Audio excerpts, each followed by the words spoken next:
Xiaoping to this day by one of the world's greatest leader, President Xi Jinping's visionary leadership and his dynamism that China today has become in this short span of time the world's second largest economy and the world's second of 50s and 60s. In many ways, our economic indicators were comparatively better than China. And today, there is no comparison. So, ladies and gentlemen, what I really want to sum it here today is that let's not get dejected. Let's put our act together. Let's resolve to work hard, and let's resolve to solve our problems, fundamental issues. This position which China has attained today, huge achievements of President Xi Jinping, is number one, he almost erased corruption from the face of China. Number two, he was able to take out 700 million people out of depth of poverty. And number three, he invested in the youth of China. Hundreds of millions of Chinese boys and girls were empowered, and this investment has today resulted in Chinese huge dividends. There was complete transformation. And there was a time when China would import huge agri-products, which it still imports today because of its population. But Chinese internal production has grown many times more than a few decades before. How and why? That they have gone into big investment in R&D. They have used the most modern techniques and tools to increase their agri-production. And because Chinese labor became expensive, they moved to a higher level and gave up those conventional industries where competition became very tough with other competing countries. My fellow Pakistanis, here are these golden opportunities available to us. Today, after this plenary session, please sit down with your Chinese counterparts and find out ways and means how to move Chinese textile industry to Pakistan and stitch joint collaborations, joint investments, how to move in leather industry, how to progress in steel and engineering. As our Deputy Prime Minister said already, that Pakistan's mineral deposits today value around $10 trillion. And unfortunately, our export is meager $30 billion. So imagine the potential Pakistan has to boost its exports, the potential Pakistan has to dig out its gold mines, copper mines, convert them into semi-finished goods, finished goods, and then export to the entire world. And yet, this is one area where we are still dreaming. Today is the opportunity. Today is the time. Today is the moment for you to capture. Sit down with our Chinese friends and brothers and sit down with them and have serious discussions. I want to assure you, as not only as the Prime Minister of Pakistan, but as the Chief Executive Officer of Pakistan, that I will give you fuller support as like never before to promote your efforts to stitch these deals so that Pakistan and Chinese businessmen, they benefit jointly, have mutual benefits. Pakistan's industry grows, China gets profits, and Pakistani businessmen progress in all these fields. Sky is the limit. I don't want to take a lot of time today, but I'd like to say a couple of more things before I conclude my humble submissions. And those are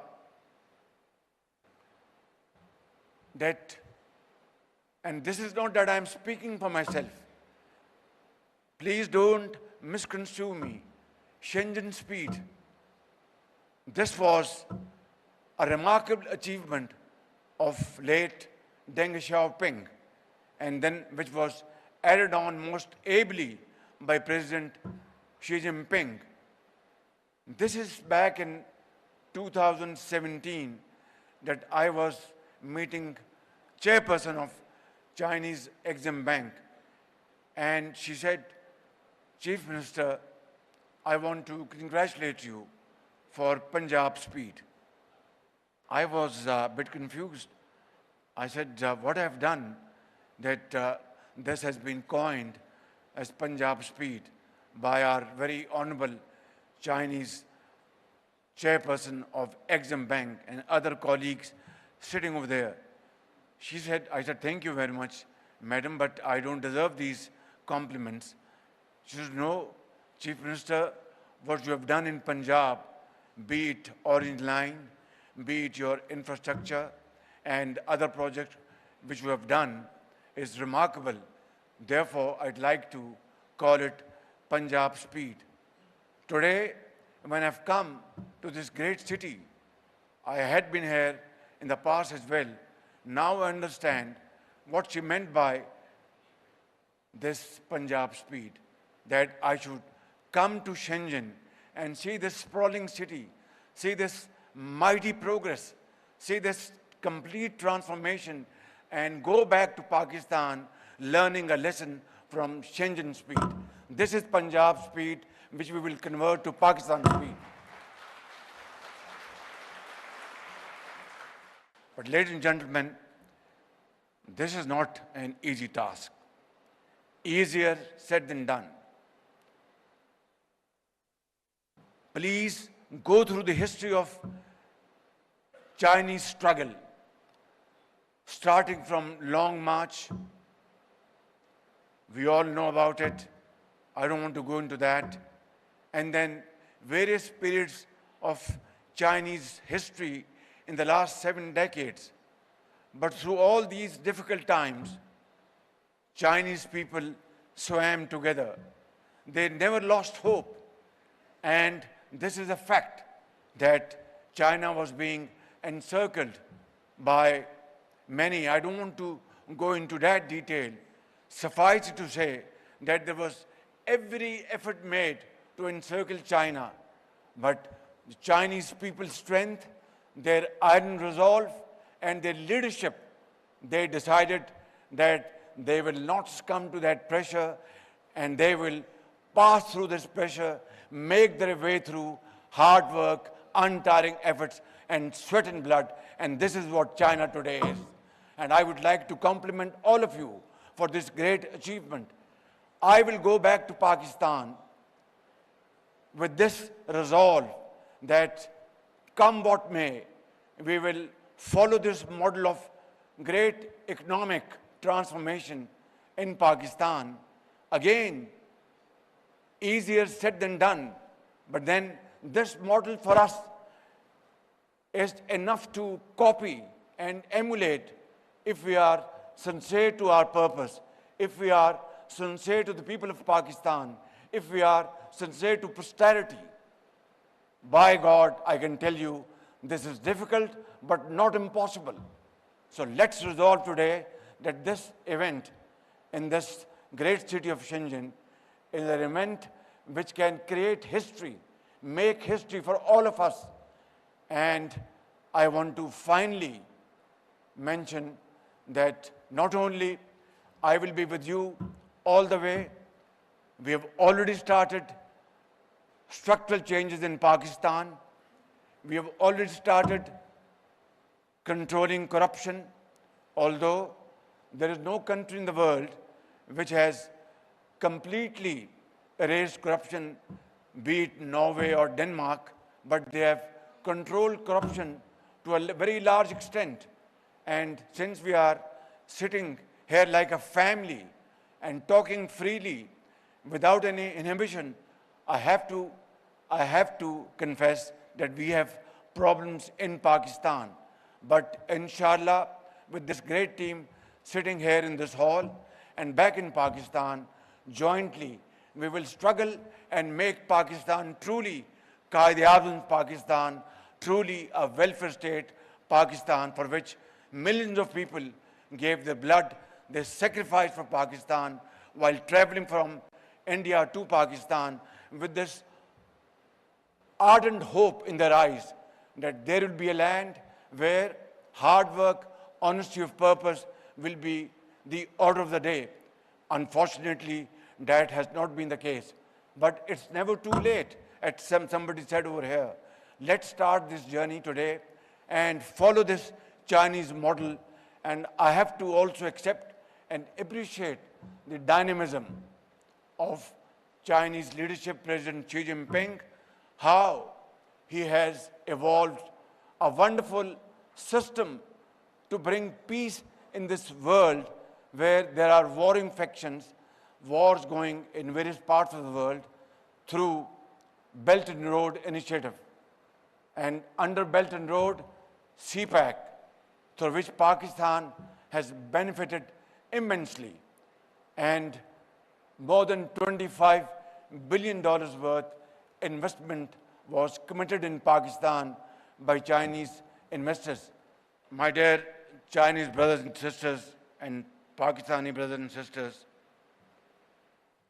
I'd like to end with a very sorrowful note that a few months back,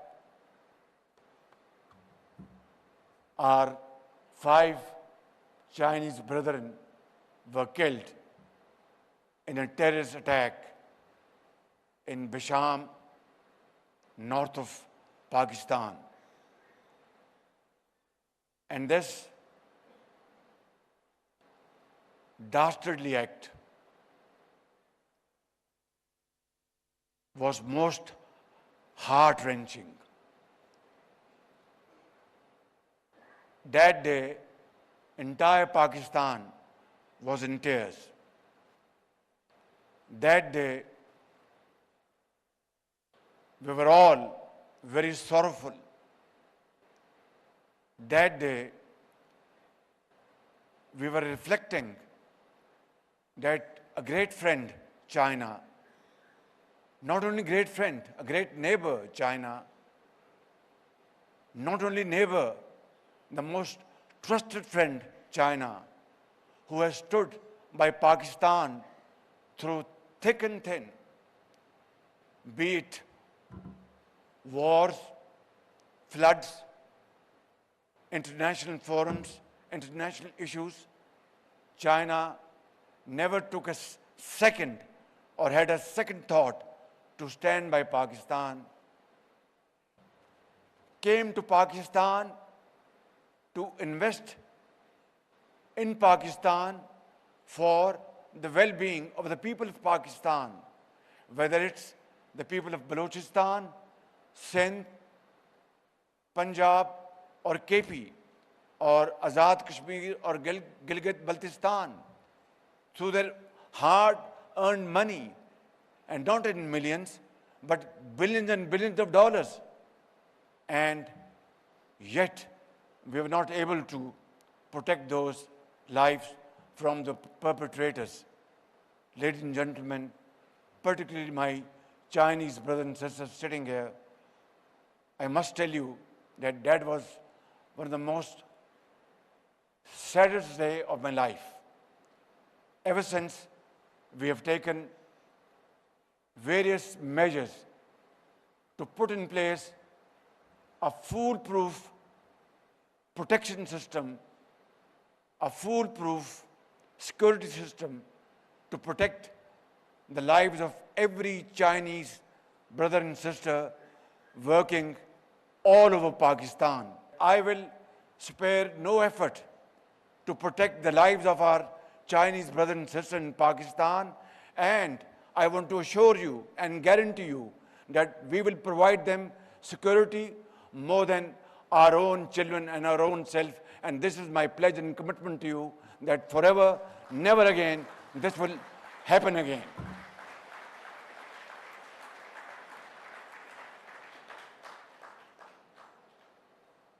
But this story will not, this sordid episode will not end or finish, because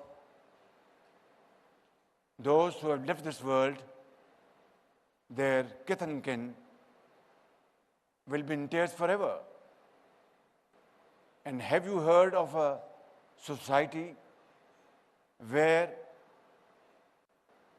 benefactors come and show their truest sympathy, empathy, and support, and yet they are killed?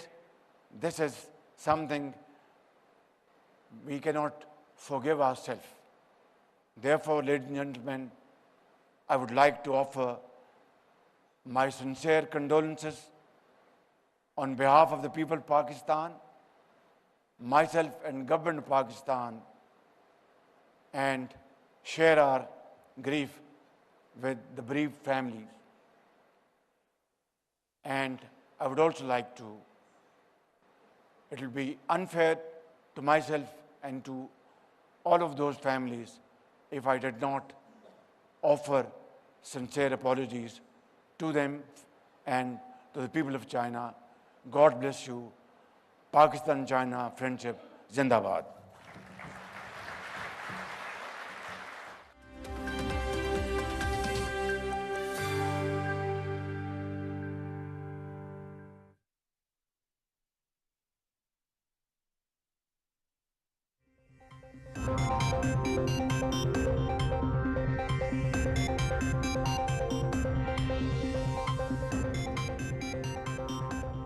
वज़ीर-ए-आज़म मोहम्मद शहबाज शरीफ चीन के सरकारी दौरे के दूसरे मरहले में दारुल हुकूमत बीजिंग पहुंच गए। चीन के नायब वज़ीर